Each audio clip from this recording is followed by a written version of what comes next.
अब chapter number 3 start करते हैं, pair of linear equations in two variables. ठीक है, अब linear equation in two variable, इसके बारे में हम 9th में पढ़ चुके हैं। ठीक है, A X plus B Y plus C equals to 0। ठीक है, ये जो है एक लीनियर इक्वेशन है टू वेरिएबल एक्स और वाई। ठीक है, where A not equals to 0, b not equals to 0 and a b c are real numbers. ठीक है, एक बार और देख लीजिए, A X plus B Y plus C equals to 0, ये एक जनरल फॉर्म में linear equation in two variable का, जहाँ पर A B C real numbers हैं और ए 0 के इक्वल नहीं होना चाहिए और बी 0 के इक्वल नहीं होना चाहिए। अब क्यों नहीं होना चाहिए? इनकेस अगर ए 0 हो गया तो 0 इंटू एक्स, ये पूरी टर्म 0 हो गई, तो ये इक्वेशन हो जाएगी बी वाई प्लस सी, जो कि सिंगल वेरिएबल में होगी। ठीक है, आगे बात समझ में।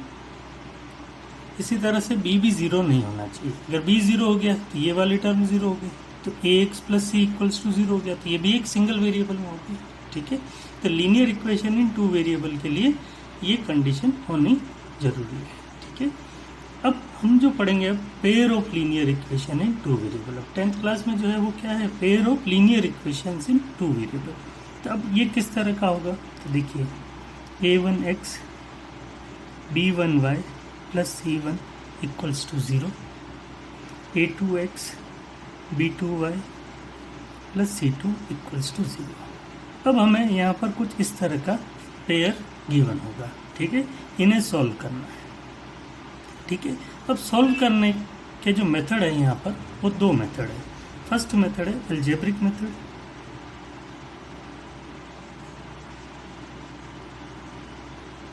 और सेकंड है graphical method.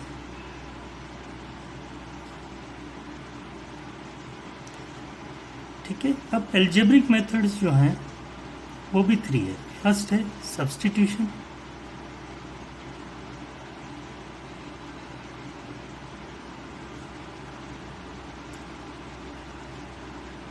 Second elimination method,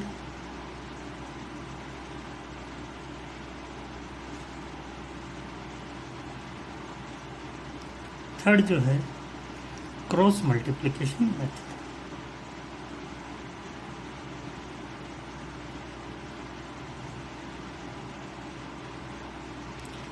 ठीक है, हम कभी भी अगर किसी भी इक्वेशन को सॉल्व करेंगे, मतलब पेयर ऑफ लीनियर इक्वेशन को सॉल्व करेंगे, तो पहले हम चेक करेंगे कि उसका सॉल्यूशन एग्जिस्ट है या नहीं है। ठीक है, अब देखिए, फर्स्ट कंडीशन इसमें a1 और a2।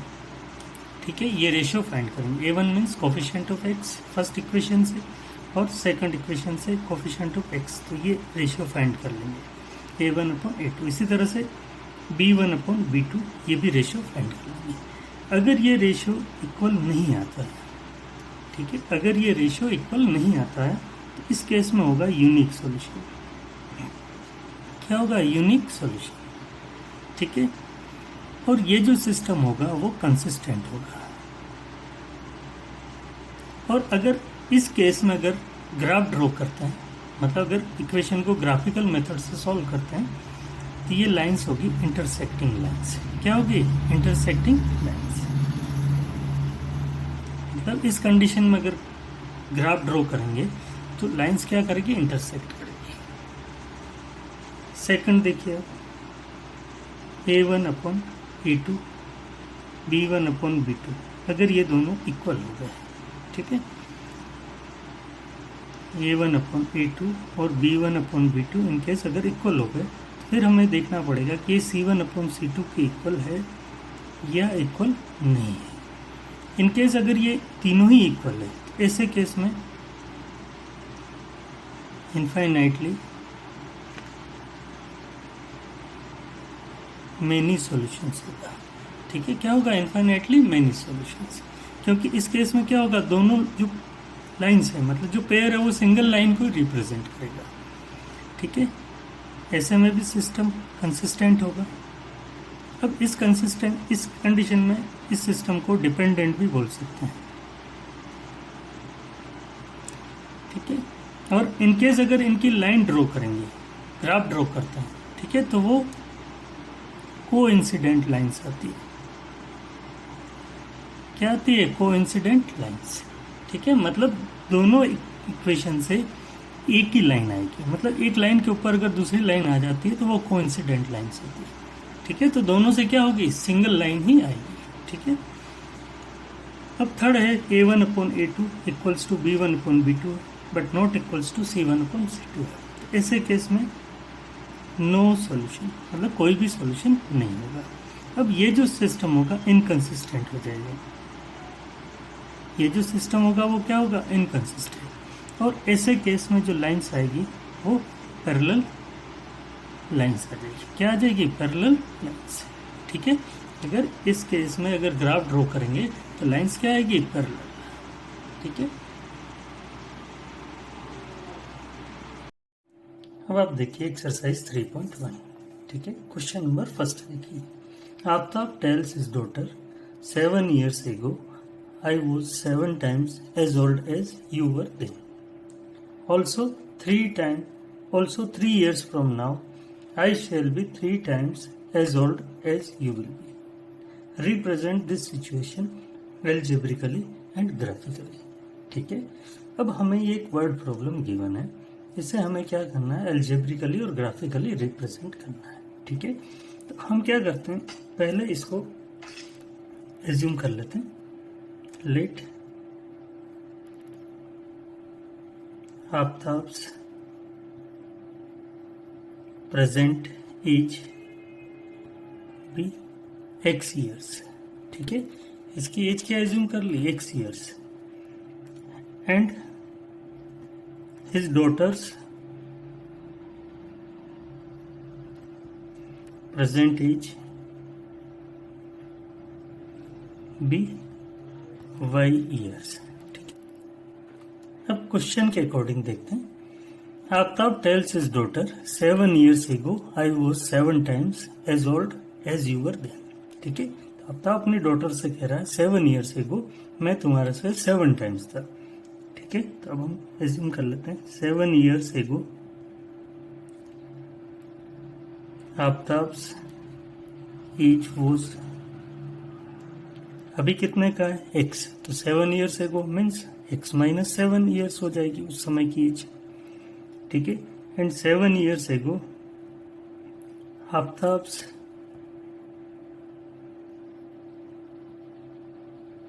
daughter's age was y minus 7 years। ठीक है, ये दोनों की 7 years एगो एज जो थी वो हमने एज्यूम कर ली, तो x माइनस 7 और y माइनस 7। अब क्वेश्चन के अकॉर्डिंग देखिए आप, इनमें क्या रिलेशन है। Aftab tales his daughter 7 years एगो I was 7 times as old as you were then। ठीक है, अब ये जो एज है इसकी क्या है? 7 times है। ठीक है, x माइनस 7 क्या है? y माइनस 7 का 7 times है। अब ये 7 times है, बट हम इक्वेशन बना रहे हैं तो इक्वल करेंगे। अगर ये 7 times है तो 7 से हम इसे मल्टीप्लाई कर लेंगे, तो ये दोनों क्या हो जाएंगे? इक्वल हो जाएंगे। अगर ये 7 times है तो 7 से इसे मल्टीप्लाई करना पड़ेगा। अब इसे सॉल्व कर लेते हैं। x माइनस 7 का y से मल्टीप्लाई किया 7y, 7 इंटू 7 क्या हो गया? 49। ठीक है, अब इसको इधर ट्रांसफर कर लेंगे और इसको इधर, तो x माइनस 7y माइनस 49। अब ये माइनस 7 उधर ट्रांसफर किया तो प्लस का 7 हो गया, तो x माइनस 7y माइनस 42। तो ये फर्स्ट इक्वेशन हो गई। ये क्या हो गई? फर्स्ट इक्वेशन हो गई। ठीक है, अब देखिए आप सेकंड देखिए, ऑल्सो 3 years फ्रॉम नाउ। ठीक है, अभी एज क्या एज्यूम किया था हमने? x एज्यूम किया था, तो हम लिख लेते हैं after 3 years Aftab's age will be x plus 3 and his daughter's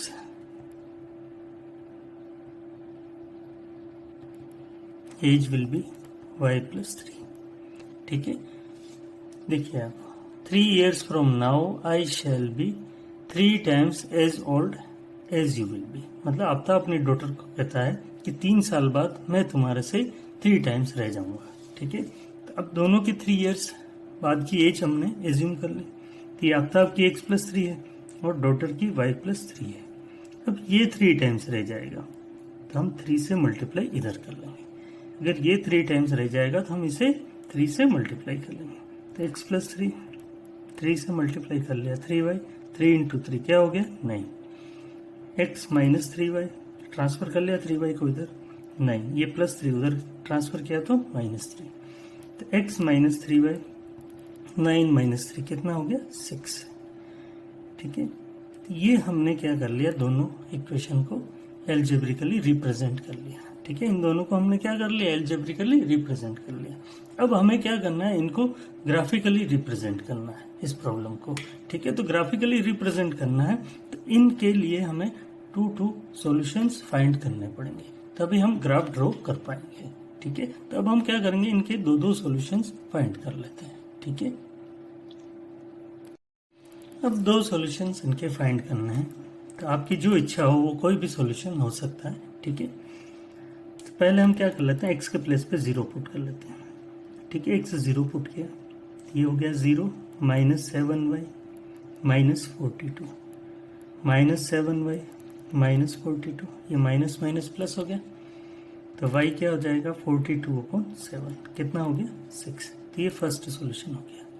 इसी तरह से second solution x equals to 7। ठीक है, ये पुट कर लेते हैं, तो यहाँ 7 पुट कर लिया, 7 minus 7y minus 42 minus 7y minus 42, अब ये +7 है, ट्रांसफर किया तो -7 हो गया, minus 7y equals to minus 49, minus minus plus हो गया, तो y हो जाएगा 49/7, कितना आ गया 7। तो ये 2 सॉल्यूशंस हो गए। तो ये इसी टेबल बना लेते हैं।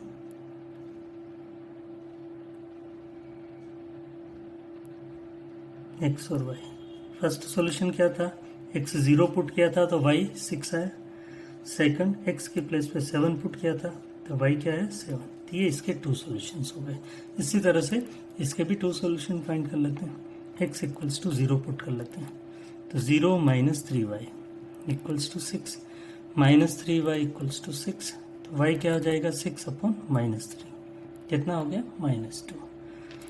अब नेक्स्ट वैल्यू y के प्लेस पे 0 पुट कर लेते हैं।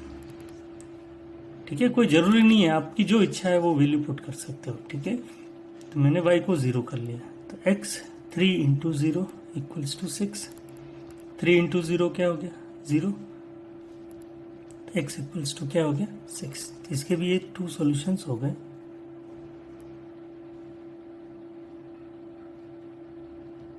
x कितना था 0, y कितना है -2, x कितना है 6 और y कितना है 0। ठीक है, अब हम इसे ग्राफिकली रिप्रेजेंट करेंगे। ठीक है, मतलब ग्राफ ड्रॉ करेंगे। अब हम इनके ग्राफ ड्रॉ कर लेते हैं। फर्स्ट जो इक्वेशन है इसके ये सॉल्यूशंस गिवन है, अब इससे ग्राफ बनाते हैं। x कितना है 0 और y कितना है 6, x 0 और y 6। ठीक है, ये हो गया 0 6। ठीक है, सेकंड देखिए, x कितना है 7 और y कितना है 7, तो ये 7 और y 7। ठीक है, ये 7 7। अब हम इन दोनों को क्या कर लेते हैं, ज्वाइन कर लेते हैं। ठीक है,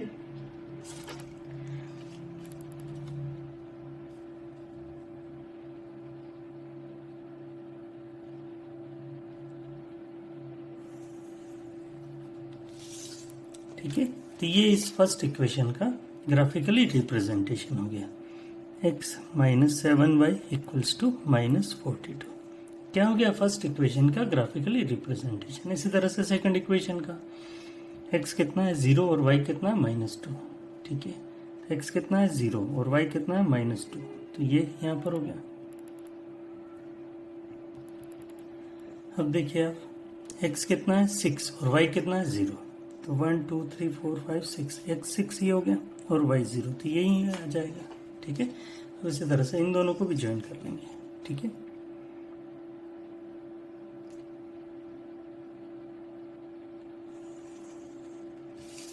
ये सेकंड इक्वेशन का ग्राफिकली रिप्रेजेंटेशन हो गया। ठीक है, क्वेश्चन 2 देखिए, the coach of a cricket team buys 3 bids and 6 balls for ₹3900. Later she buys another bid and 3 more balls of the same kind for ₹1300. Represent this situation algebraically and geometrically. ठीक है, अब हम assume कर लेते हैं, let cost of a bat be rupees x, ठीक है, cost of a ball be rupees y, ठीक है। ये हमने पर बिट की कॉस्ट एज्यूम कर ली और ये पर बॉल की कॉस्ट एज्यूम कर ली, ठीक है। अब यहाँ फर्स्ट केस में क्या है, बाइज 3 bids। अब 3 bids है तो उनकी कॉस्ट क्या हो जाएगी, 1 bid की x है तो 3 bids की 3x होगी। इसी तरह से 6 balls है तो क्या हो जाएगी 6y। ये टोटल कॉस्ट कितनी है 3900। सिमिलरली सेकंड केस देखिए, later she buys another bat, मतलब एक बिट तो x हो जाएगा उसका, एंड 3 more balls। अब 3 balls है तो ये हो जाएगी 3y। कितने में परचेज किया 1300, ठीक है। तो ये एल्जेब्रिकली रिप्रेजेंट हो गया। अब हमें इन्हें क्या करना है, ग्राफिकली रिप्रेजेंट करना है। तो ग्राफिकली रिप्रेजेंट करना है तो 2 सॉल्यूशंस हमें फाइंड करना है, ठीक है।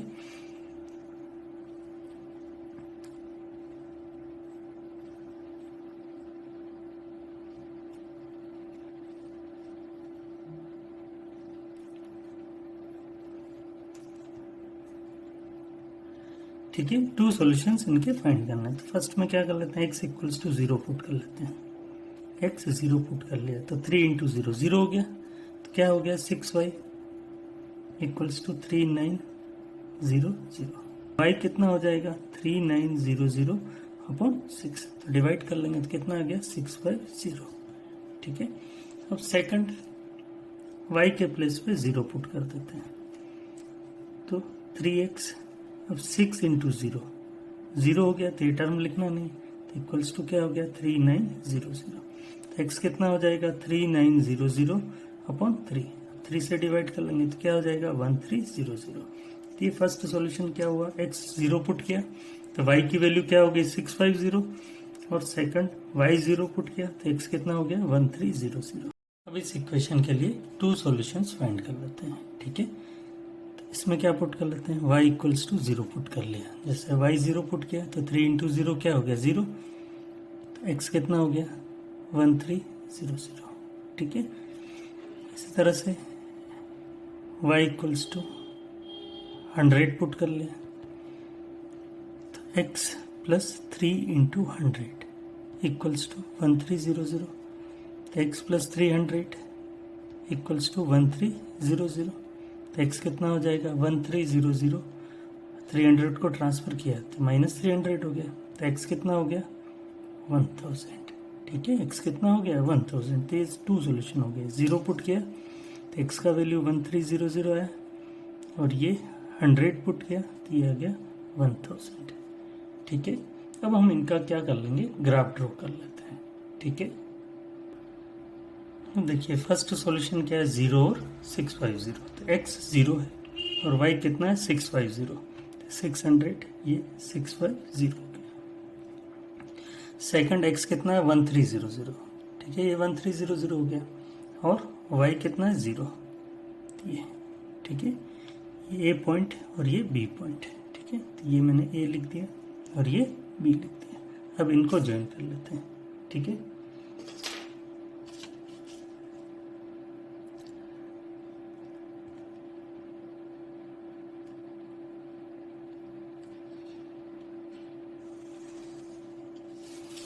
ये फर्स्ट लाइन का ग्राफिकली रिप्रेजेंटेशन हो गया, ठीक है। फर्स्ट लाइन क्या आती है 3x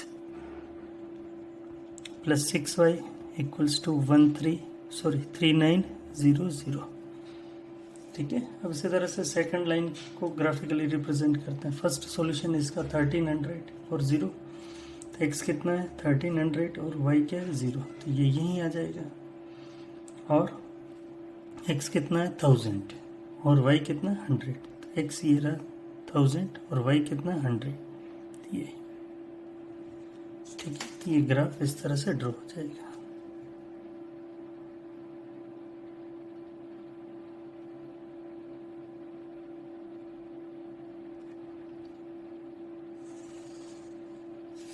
ये सेकंड इक्वेशन का हो गया, तो इसको लिख लेते हैं x+3y 1300, ठीक है। क्वेश्चन 3 देखिए अब, the cost of 2 kilogram of apples and 1 kilogram of grapes on a day was found to be rupees 160. After a month, the cost of 4 kilogram of apples and 2 kilogram of grapes is rupees 300. Represent the situation algebraically and graphically, ठीक है।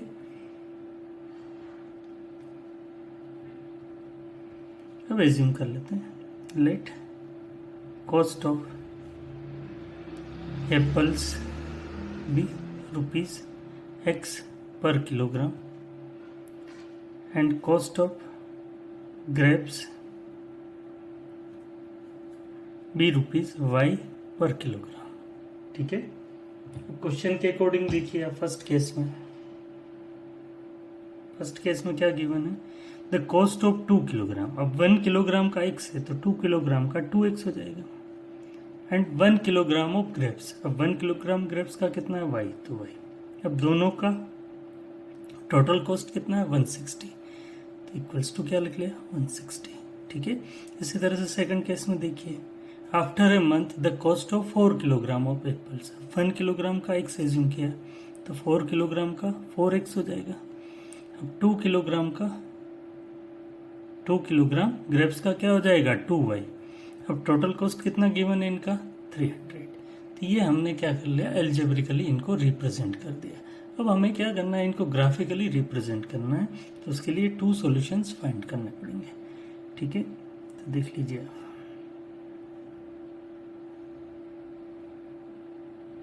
x और y, ठीक है। अब देखिए आप, x के place पे 0 पुट कर लिया तो 2 इंटू 0 0 हो गया, तो y कितना हो गया 160। तो फर्स्ट सॉल्यूशन हो गया 0 और 160, ठीक है।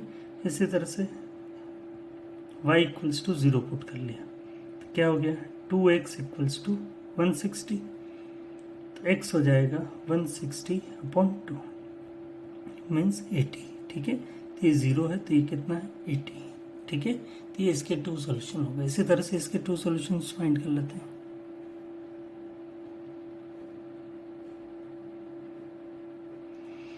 x के प्लेस पे 0 पुट कर लिया, ये पूरा 0 हो गया, तो क्या आ गया 2y इक्वल्स टू 300।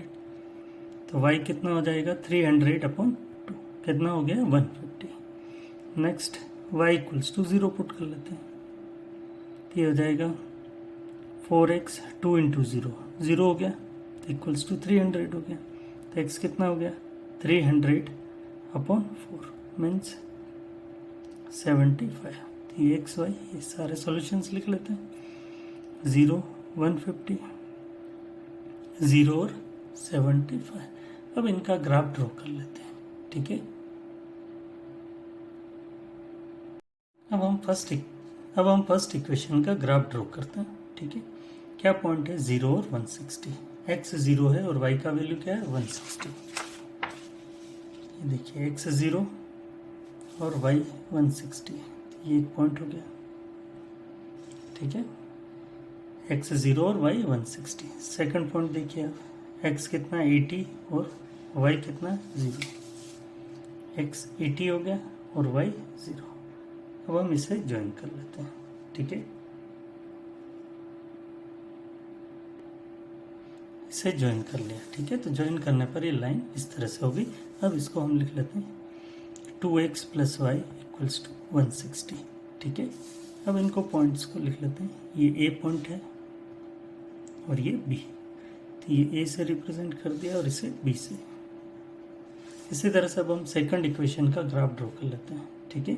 0 और 150, x 0 और y कितना है 150, ठीक है। ये ड्रॉ पॉइंट लोकेट कर दिया। सेकंड देखिए, x कितना है 75 और y कितना है 0। ठीक है, तो ये x कितना है 75 और y 0, तो ये यहाँ हो गया। ठीक है, अब इनको भी इसी तरह से ज्वाइन कर लेते हैं। अब देखिए ये पॉइंट C है, तो इसे हमने C लिख लिया, और ये पॉइंट D है, तो इसे हमने D लिख लिया। इनको ज्वाइन कर लिया। ठीक है, तो ज्वाइन करने पर लाइन जो आई वो इस तरह से आई, और यहाँ हम लिख लेंगे 4x + 2y = 300। ठीक है, तो ये ग्राफिकली रिप्रेजेंटेशन हो गया गिवन प्रॉब्लम का।